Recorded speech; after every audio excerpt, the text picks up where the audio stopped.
This is the spot where I interviewed the last INFJ.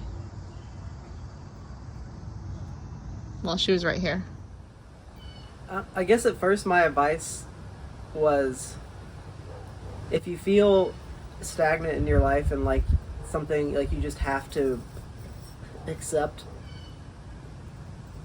negativity in your life that's persistent and the same every day, just something that keeps going and is always a part of your life because of like duty or something, or because it's just the way things are.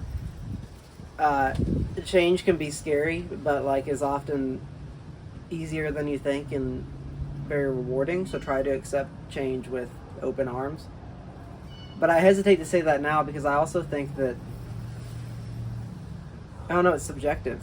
You know, like some people need that. Like some people need to hear, this is a challenging time, but you can change these things. And some people might need the opposite. You know, maybe they need to stay in a place. But just try to listen to your mind about that and figure out if it's time to change things.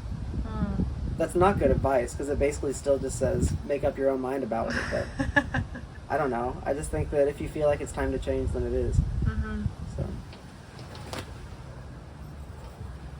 Do you have any practical advice?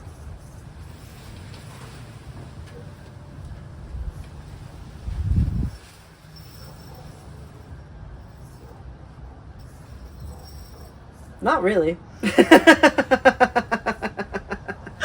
The best advice you've received? Ever?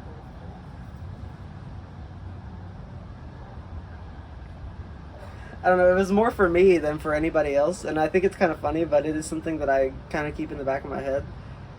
I tend to overwork myself in all aspects of life, and not in like a I'm on my grind set thing. It's just I just like keep going because sometimes that's easier than facing the silence or whatever. But I get worked up into like this space of just like extreme stress and not really understanding how to interact with the world anymore because all I can feel is the stress. And one time I was talking to my friend about that feeling, and I think the thing I said was that I just want to make sure I'm doing enough to make this creative career happen, like this freelance thing. Like I feel like I need to keep working because the ones who work hard are the ones who eventually, that's the best, gives you the best chance of success or whatever. And he told me, Alex, nobody works that hard. He said all these people that you see that you think are working really hard, none of them are working that hard. And he said maybe they are at some points in their life. There's periods where they push, but nobody's like killing themselves every day. So if you think that that's what you have to do, then you're wrong about it.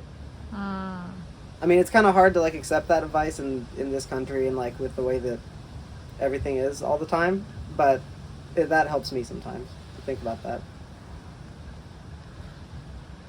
I know that everybody has got stuff. Like, life is not easy for anyone. This is just like, that's a big point of conflict in my life, so I think about it a lot. Yeah. Okay. Sorry for the ambiguity. It's to be expected. What you would tell yourself when you're younger? I would tell myself to stop trying to cope with everything. Like, I feel like I developed some pretty... I mean, everybody develops coping mechanisms, but I spent a lot of years, and I still spend a lot of time trying to deal with my stress instead of, like, interacting with it and, like, fixing it by, you know, whether it's procrastination or,